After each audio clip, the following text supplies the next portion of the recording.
Então, dando continuidade, né, à aula, nós vamos falar agora sobre processos inflamatórios. A inflamação, na verdade, ela é uma reação, né, local, que vai ocorrer nos tecidos que têm vascularização e, principalmente, tecidos vascularizados que sofreram algum tipo de agressão. Então, essa inflamação, ela vem como uma resposta, certo? Que inespecífica, né? Caracterizada por uma série de alterações que são necessárias para poder tentar limitar os efeitos da agressão que foi sofrida pelo aquele tecido, aquele órgão, aquela célula, tá? Então, inflamação vem do latim inflamare, tá? Inflamare, na verdade, significa ficar em chama. Por quê? Porque ele se refere, na verdade, a uma das características da inflamação, que é o calor, é ficar quente o local que está inflamado. Então, é a reação, né, dos tecidos vascularizados a um agente agressor. Esse agente agressor pode ser o quê? Um vírus, uma bactéria, pode ter sido um acidente, né, um corte, uma lesão, certo? Que vai ser caracterizado morfologicamente pela saída de líquidos, certo? Nós vamos ver qual tipo de líquido que vai ser, e de células do sangue para o intestício. Então, novamente, aqui a gente falando do intestício, que é aquele espaço ali que fica entre as células, entre os tecidos. Então, qualquer espaço que houver entre células, entre tecidos, entre órgãos, é o intestício, né? Espaço vazio. E que ele vai ser preenchido em algumas situações por determinadas substâncias. Por muito tempo, a inflamação ela foi considerada uma doença, certo? Mas a inflamação ela não é uma doença. Na verdade, ela é uma resposta a um dano que foi ocasionado e por isso ela apresenta sinais característicos que são resultantes das alterações tanto vasculares quanto químicas que aquele órgão ou aquele tecido, aquela célula sofreu. Então, ela é uma resposta, na verdade, benéfica, tá? Ela é mais benéfica do que maléfica, mas que pode se transformar em maléfica quando ela é desregulada, ou seja, quando a gente não consegue controlar a inflamação, em decorrência, às vezes, até do sistema imunológico daquela pessoa, de doenças crônicas que já são pré-existentes, que acabam complicando e dificultando o processo de recuperação e restauração celular e, consequente, findar dessa inflamação. Por exemplo, fluido nos pulmões, ele interfere com as trocas gasosas.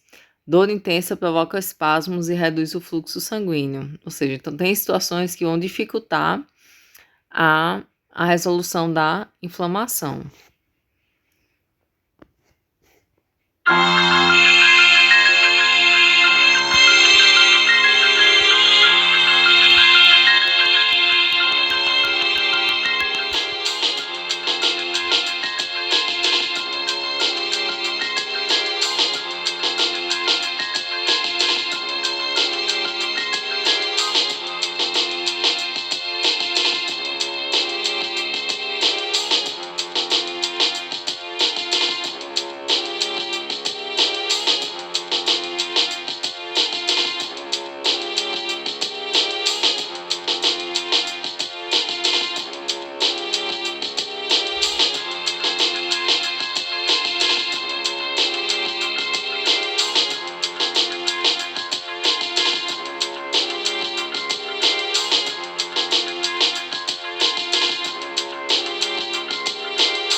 Bom, então esse vídeo, ele fala bem, ele mostra bem realmente sobre esse processo de inflamação, né? Então, recapitulando, como foi dito anteriormente, por muito tempo a inflamação ela foi considerada uma doença. E só no século XVIII foi que ela foi realmente definida como uma resposta benéfica, tá? E que ela vai se caracterizar, na verdade, por sinais cardinais, certo? Inicialmente eram conhecidos apenas 4 sinais cardinais, que eram o rubor, que é a vermelhidão, o calor, né, que é o local ficar quente, o tumor, que seria o inchaço, e a dor. Só que já no século XIX foi acrescentado mais um quinto sinal, que é a perda da função. Afinal, se o local está quente, está vermelho, está demasiado e você está sentindo dor, provavelmente você não vai conseguir. Se, por exemplo, o seu dedo tá quente, tá avermelhado, é demasiado e tá doendo muito. Você vai conseguir pegar as coisas normalmente, manusear normalmente as coisas com esse dedo? Não. Então vai ter aquela perda da função, mesmo que temporária. Então, o rubor e o calor, eles são resultados do aumento da circulação sanguínea na área inflamada, e o tumor, ela é consequência do aumento local do líquido intersticial, né? Que é justamente a definição de edema. E a dor, ela é resultante do acúmulo de substâncias biológicas que vão atuar sobre as terminações nervosas. E a perda da função, ela vai decorrer de vários fatores, né? E como foi dito, especialmente do edema, normalmente ele dificulta principalmente nas extremidades, né? E a dor, né? Então, esses sinais cardinais, eles foram descritos a partir de observações, né, dos processos inflamatórios, nas superfícies corpóreas, nas articulações. Porém, inflamações com as mesmas características ocorrem em todos os tecidos e órgãos que sofreram agressões. Então, eu tenho vasodilatação, né, que induz a hiperemia, ou seja, vermelhidão, que é o rubor e o calor, aumento da permeabilidade, que vai ocasionar o edema, e o aumento da pressão tissular, que vai causar dor, tensão, né, e estímulo das terminações nervosas, né, que vão causar pressão, né, e vai vir a ação dos mediadores celulares, e, consequentemente, vou ter a perda da função. Então, inicialmente os 4 sinais, né? Calor, rubor, tumor e dor. O calor, né? Devido à vasodilatação, ele vai empurrar essa vasodilatação para passar mais sangue, para levar mais células, para poder essas células agirem no local em que está havendo a inflamação. Rubor, também decorrência dessa vasodilatação. Então, quando tem muito sangue passando, o local ele vai ficar avermelhado. Tumor, pela vasodilatação também, né? E o extravasamento de fluidos. No caso, esses fluidos vão também garantir a permeabilidade, vão conduzir células até o local que está inflamado também, e a saída, né, de líquidos de um vaso para outras cavidades, e a dor em decorrência da liberação de mediadores que afetam as terminações nervosas. E, consequentemente, em virtude de todos esses sinais, eu vou ter a perda da função. Então, como pode ser visto na imagem, eu tenho a vermelhidão, que é o rubor. Se eu tocar, eu vou sentir o calor, o edema, né, que vai ser o inchaço, né, e a dor que vai estar no local, né, em decorrência dos demais fatores. Qual é a função da inflamação, né? Porque a gente falou que a inflamação, na verdade, ela era algo inicialmente benéfico. Ela pode se tornar maléfico, mas normalmente ela é algo benéfico. Porque ela tem a função, na verdade, de matar os micro-organismos que estão ocasionando essa inflamação. Ela vai coordenar as reações imunitárias. Ela vai eliminar células que foram lesadas, ou seja, que não servem mais, elas, através do processo de fagocitose, vai reestruturar os tecidos que foram danificados e, por fim, ela tem como objetivo restaurar a função normal, ou seja, fazer com que aquele órgão ele volte a agir como ele agia anteriormente, né?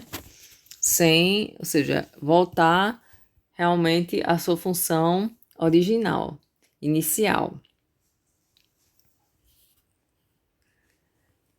A inflamação, ela possui algumas fases, né?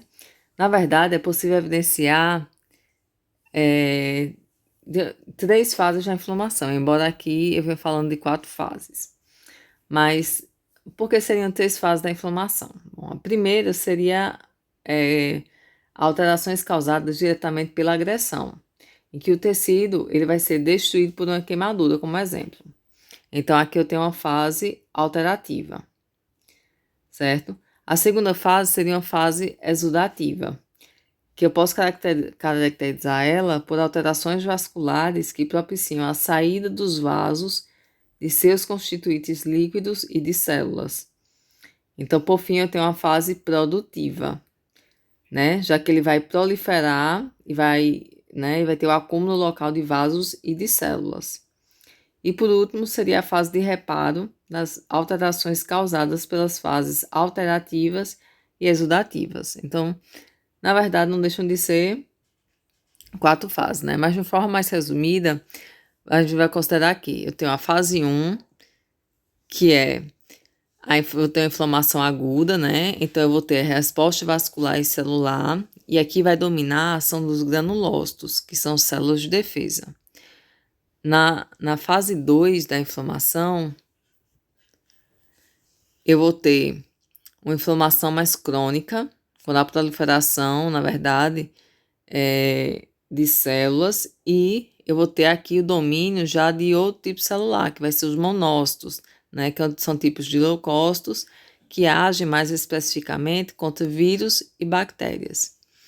Eu vou ter a formação do granuloma, que é uma massa ou nódulo, né, do tecido inflamado, até que vai dar aquela característica do edema. E, por fim, eu posso ter o processo de cura e de cicatrização, ou mesmo permanecer ainda com uma inflamação crônica que pode durar anos. Então,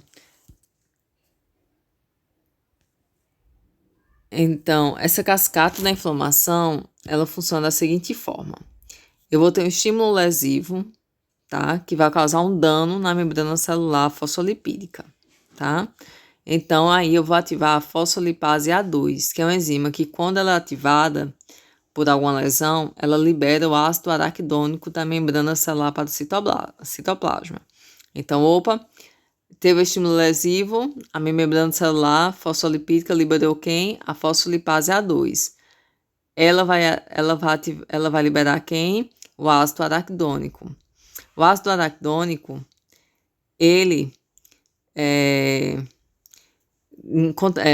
nesse mesmo momento vai ser liberado as ciclooxigenases, que é a COX-1 e a COX-2, que são enzimas que vão transformar esse ácido araquidônico que foi liberado pela fosfolipase A2 em mediadores inflamatórios. Quais são esses mediadores inflamatórios? São as prostaciclinas, prostaglandinas e os tromboxanos. Recapitulando, essa cascata de inflamação ela vai começar com o quê? Com estímulo lesivo, ou seja, um vírus, por exemplo, um vírus está ali atuando na membrana celular fosfolipídica. O que é que essa membrana celular fosfolipídica vai fazer? A fosfolipase A2 que está nessa membrana, ela vai ativar e liberar o ácido araquidônico, tá? E as ciclooxigenases, como a COX-1 e a COX-2, vão pegar esse ácido araquidônico e vão transformar eles em mediadores inflamatórios, ou seja, eles vão mediar o processo de inflamação. Quais são os mediadores inflamatórios? As prostaciclinas, as prostaglandinas e o tromboxanos. O que é que a prostaciclina vai fazer? Ela tem uma ação de vasodilatação, inibição na agregação plaquetária. As prostaglandinas, ela está associada com a dor, com a febre, com a vasodilatação, com o aumento da secreção gástrica de muco, com inibição da agregação plaquetária. E o tromboxano vai estar associado com ações plaquetárias e com a vasoconstricção, tá? Tudo isso para poder conter a inflamação. Ainda é possível evidenciar, né, sobre a inflamação, que inicialmente a gente vai ter, na verdade, uma vasoconstricção arterial, que vai ser seguida por dilatação das arteríolas, dos capilares, das veias do local. Os esfíncteres pré-capilares, eles vão se relaxar e, como consequência, vai ter numerosos capilares que estavam fechados, né, que estavam em repouso, que vão se abrir, aumentando significativamente o número de vasos funcionantes. Então, eu posso dizer que essa área ficou hiperemiada, ou seja, vermelha, né? O que representa a demonstração do rubor e do calor. Então, ele vai ficar vermelho e vai ficar quente. E é justamente daí que vem o termo inflamação, né? Como já foi dito anteriormente, né? Que vem do termo latim inflamare, que significa ficar em chamas. Em seguida, eu tenho um aumento da permeabilidade dos capilares e das vênulas. E esses vasos, eles têm paredes bem finas, né? As vênulas. E elas são constituídas principalmente pelo endotélio, pela membrana basal e por alguns perícitos. O que são perícitos? São células que revestem os vasos sanguíneos e eles têm um papel importante no processo de estabilização e no suporte dos vasos. E as células endoteliais, né, e esses perócitos, eles contêm em seu citoplasma actina e miosina, né, que são proteínas que formam microfilamentos e que são contráteis, né, e por causa da sua contração, elas podem ampliar as junções intercelulares imediatamente após o estímulo nocivo, com duração entre 10 e 45 minutos.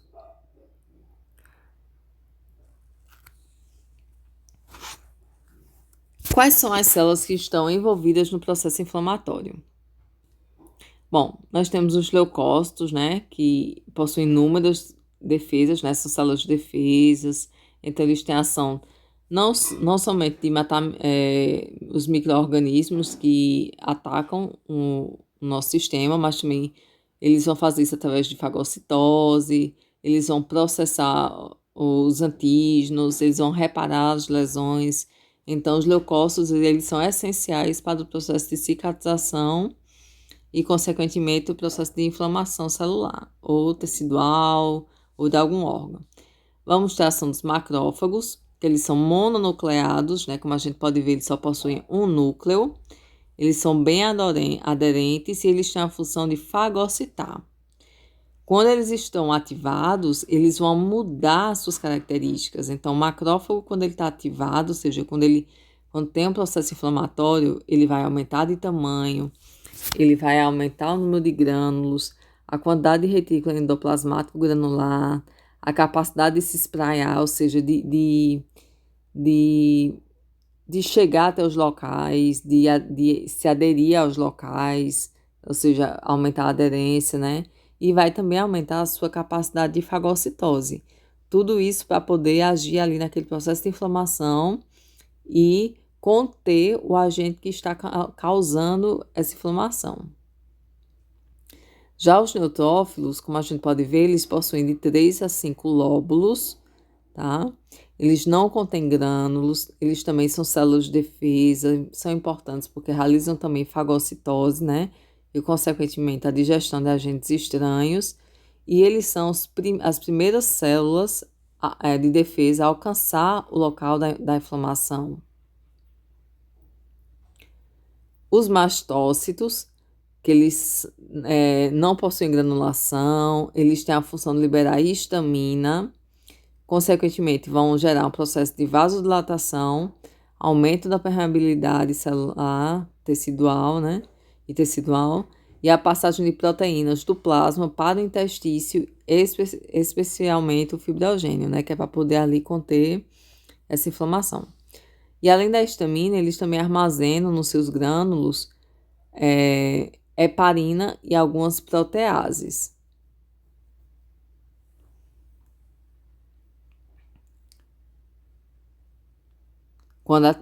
Lembrando que esse grânulo, quando houver ativação. Basófilos, ele tem um núcleo lobulado, né, como a gente pode ver na imagem, é como se fossem 2 lóbulos, e eles também liberam as histaminas e vão se acumular nos tecidos.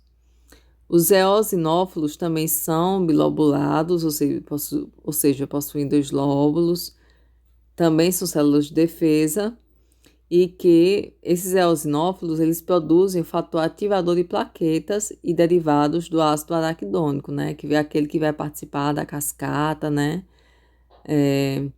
que vai formar as prostaglandinas, o leucotrieno e os tromboxanos, né.